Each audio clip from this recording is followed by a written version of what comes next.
this is a technique for the lateral elbow, for our tennis elbow or lateral epicondylalgia patients. It's based on a Mulligan principle of a lateral glide.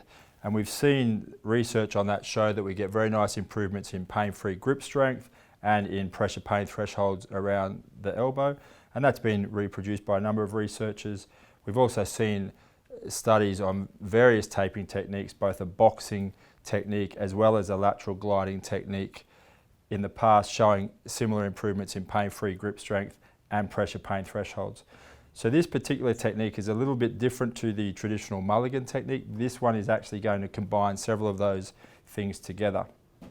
So we're going to start just medial, on the medial aspect of the forearm, and come and do a slight posterior force on the radial head, and then sweep around, and that allows us to get good purchase on the forearm to try to create some sort of lateral force into the system.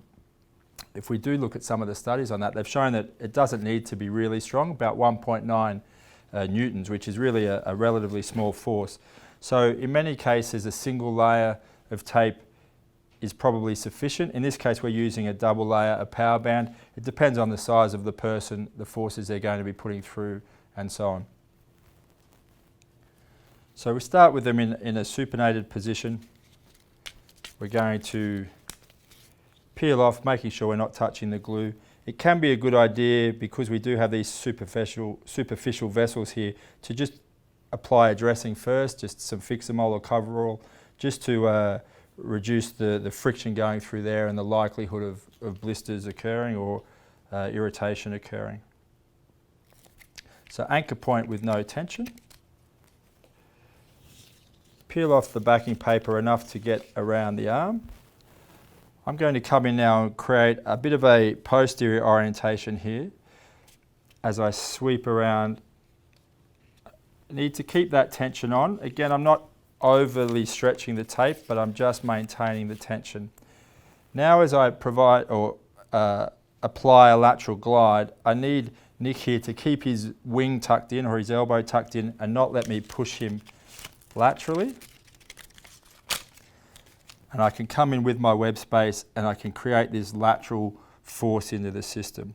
Now if we just turn Nick around, as we do that, what we'll also see is we get this nice soft tissue offload or boxing. So we come to that anchor point, and what we'll see is as I let go, we can see here it boxes up all of that soft tissue, and then we apply our other anchor without any tension.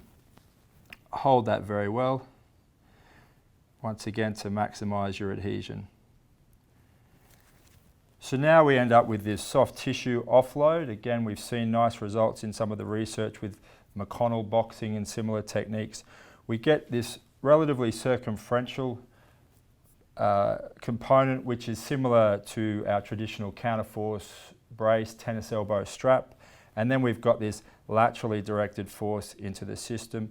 We could even argue that we get a little bit of compression to create some force closure, or perhaps help stabilize that superior radio ulnar joint if that's an issue as well. And what we also notice is when we relax, is it tends to have us hang off full extension. So we know in our classic tennis elbow that extended pronated position is the most sensitive. So this helps us stay off that a little bit as well.